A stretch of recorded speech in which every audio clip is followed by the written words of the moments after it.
Good morning बच्चों। आज की वीडियो में हम बात करने वाले हैं colour code of carbon resistors के बारे में। जहां तक मुझे उम्मीद है आप सभी ने अलग अलग इलेक्ट्रॉनिक सर्किट में कार्बन रजिस्टर्स लगे हुए देखे होंगे। अगर आपने नहीं देखा है तो मैं एक छोटा सा झलक दिखा रहा हूं कार्बन रजिस्टर का, इसे देख लीजिए। आई होप आपने कार्बन रजिस्टर का फोटो देखने के बाद समझ गए होंगे कि कार्बन रजिस्टर कैसा दिखता है और आपने अलग अलग इलेक्ट्रॉनिक सर्किट में इसे देखा भी होगा। अब आपने ध्यान दिया होगा तो आप देखेंगे कि कार्बन रजिस्टर में 4 कलर के बैंड्स होते हैं, है ना। 4 अलग अलग कलर के बैंड्स होते हैं और इन्हीं कलर बैंड्स को देखकर हम ये पता करते हैं कि ये जो कार्बन रजिस्टर लगा हुआ है ये कितनी ओम का रजिस्टर है या इसकी वैल्यू कितने ओम की है ना। सबसे पहले मैं वो सारे कलर्स के नाम लिख देता हूँ जो कलर्स आपको इस कलर बैंड में दिख सकते हैं, है ना, उनके कोड के क्रम में, है ना। देखिए इधर सबसे पहले मैंने यहाँ पर लिखा कलर और उसके लिए मैंने यहाँ पर लिखा है कोड। तो टोटल 10 कलर्स होते हैं अलग अलग, जिसमें black, brown, red, orange, yellow, green, blue, violet, उसके बाद होता है ग्रे और उसके बाद लास्ट होता है वाइट, है ना। तो सबसे पहले मैं सारे कलर्स के आपको कोड बता दूं। ये जितने भी कलर्स मैंने लिखे हैं सब उसके कोड के ऑर्डर में ही लिखे हैं, है ना। तो ब्लैक का जो कोड होता है वो होता है 0, ब्राउन का 1, रेड का 2, ऑरेंज का 3, येलो का 4, ग्रीन का 5, ब्लू का 6, वायलेट 7, ग्रे 8 एंड वाइट 9, है ना। ये जो आपने कार्बन रजिस्टर यहाँ पर देख रहे हैं आप, यहाँ पर ये जो 4 बैंड्स हैं आपको, इसमें सबसे एक कलर बैंड जो होगा वो या तो गोल्डन होगा या तो सिल्वर होगा, ठीक है। जनरल तौर पर मार्केट में अभी जो भी कार्बन रजिस्टर मिलते हैं उसका जो सबसे एक कलर बैंड मिलेगा वो क्या मिलेगा आपको, गोल्डन।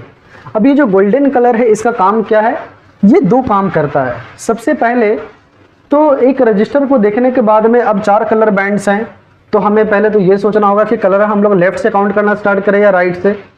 तो ये गोल्डन कलर से आप ये समझ सकते हैं कि गोल्डन कलर हमेशा होना चाहिए राइट साइड में।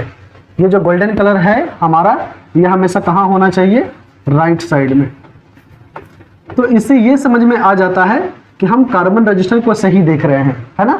यानी कि अगर गोल्डन हमारा राइट साइड में है तो हमें कलर्स को किधर से काउंट करना है, लेफ्ट से काउंट करना है। ओके, समझ गए।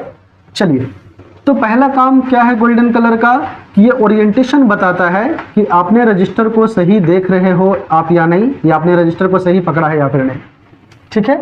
तो सबसे पहले ये गोल्डन कलर क्या बताता है, ओरिएंटेशन, कि रजिस्टर को आपको कैसे ओरिएंट करना है और कहाँ से आपको कलर्स देखने शुरू करने हैं। गोल्डन कलर का एक और भी काम है जो बताता है टॉलरेंसी। क्या बताता है, टॉलरेंसी।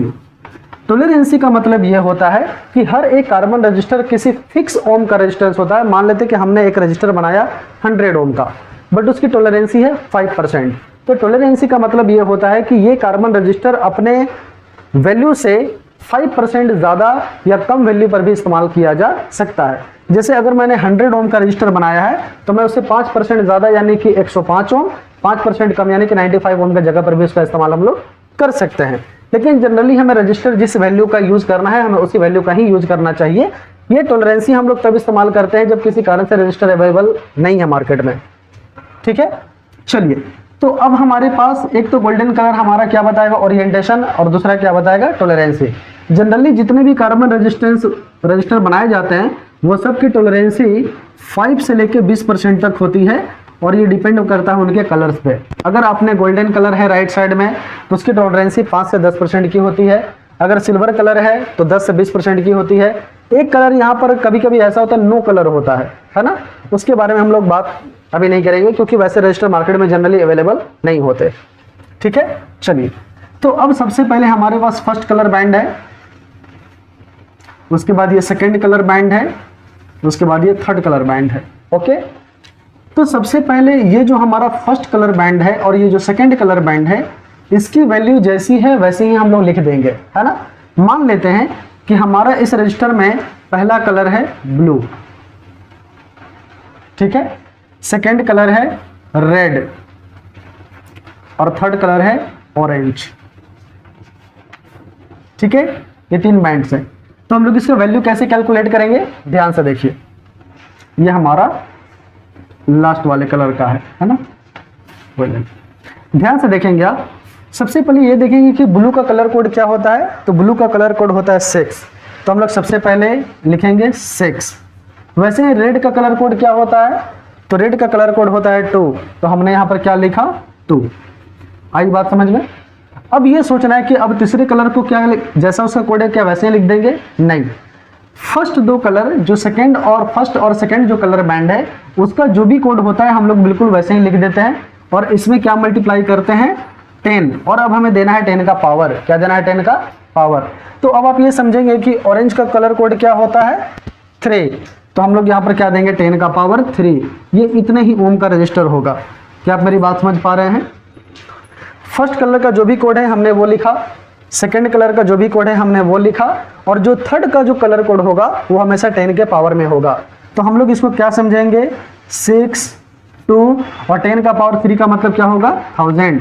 यानी ये 62,000 ओम का रजिस्टर है। और अगर हम इसको किलो ओम में अगर लिखना चाहें तो हम इसको लिख सकते हैं 62 किलो ओम। आई बात समझ में। तो इस तरह से आप कार्बन रजिस्टर के कलर कोड को देखकर आप उसका वैल्यू बता सकते हैं। ठीक इसके उल्टे में अगर मान लेते हैं कि आपके पास कोई कार्बन रजिस्टर का कलर कोड गिवन है तो आप उसका वैल्यू बता सकते हैं। अगर कोई आपसे ये पूछ ले कि मुझे इस वैल्यू का रजिस्टर चाहिए तो उसका कलर कोड क्या होना चाहिए, है ना। आइए इसको भी समझते हैं एग्जांपल में। मान लेते किसी ने कहा कि सर मुझे यहां पर 47 किलो ओम का रजिस्टर चाहिए, ठीक है। तो इसका कलर कोड क्या होना चाहिए। तो सबसे पहले आप देखेंगे कि 47 किलो ओम का मतलब ये होता है 47,000 ओम, होता है ना। अच्छा हम इस चाहे तो इसको ऐसे लिख सकते हैं 47 इंटू 10 टू द पावर 3, क्योंकि हमें इस पावर से समझ में आएगा कि हमें कैसे रजिस्टर का इस्तेमाल, किस कलर का इस्तेमाल करना है ना। तो ध्यान से देखिए यहाँ पर सबसे पहला नंबर क्या है, 4। तो 4 किसका कलर कोड होता है, येलो का। तो हमारा इस रजिस्टर का सबसे पहला कलर क्या होना चाहिए, येलो। क्या होना चाहिए, येलो। उसके बाद हमारा सेकेंड वैल्यू क्या है, 7। तो 7 किसका वैल्यू दिखाई दे रहा है आपको, वायलेट का। तो हम यहाँ पर क्या लिखेंगे, वायलेट, है ना। 2 कलर कोड मिल गए आपको। और जो थर्ड कलर होता है वो हमेशा यहाँ पर देखिए 10 की पावर कितनी है, 3। 10 की पावर कितनी है, 3। तो यहाँ पर 3 किसका कलर कोड है, ऑरेंज का। तो हमारा तीसरा कलर क्या मिलना चाहिए, ऑरेंज। तो अगर आपको 47 किलो ओम का रजिस्टर चाहिए तो आप मार्केट में ये कलर्स देखकर समझ सकते हैं कि उस रजिस्टर की वैल्यू कितनी होगी, 47 किलो ओम, है ना। इसका एक तरीका और भी है, मैं उसी तरीके का जनरली इस्तेमाल करता हूँ अंडरस्टैंडिंग के लिए, कि अगर पहला नंबर मुझे मिल गया 44 तो मैंने चुन लिया येलो। दूसरा मुझे 7 मिला तो 7 कोड किसका है, वायलेट का है, तो मैंने यहाँ पर वायलेट लिखा। फिर मैंने देखा कि ये दोनों नंबर के बाद में मुझे कितने जीरो पुट करने हैं, कितने जीरो पुट करने हैं। तो मुझे कितने जीरो पुट करने थे, 3। तो यहाँ पर 3 कलर कोड किसका, ऑरेंज का। तो मैंने यहाँ पर क्या लिख दिया, ऑरेंज, है ना। तो ये भी एक तरीका है कैलकुलेट करने का। आपको जो भी मेथड अच्छा लगे आप उससे कैलकुलेट कर सकते हैं। आई होप कि आपको समझ में आया होगा कि कार्बन के कलर कोड को देखकर हम लोग कैसे उसके रेजिस्टेंस का वैल्यू पता करते हैं। ठीक है, चलिए मिलते हैं हम लोग अगले वीडियो में। आप इसे देखिए, अगर किसी तरह का कोई डाउट हो तो आप हमसे कमेंट में पूछ सकते हैं। Thank you so much.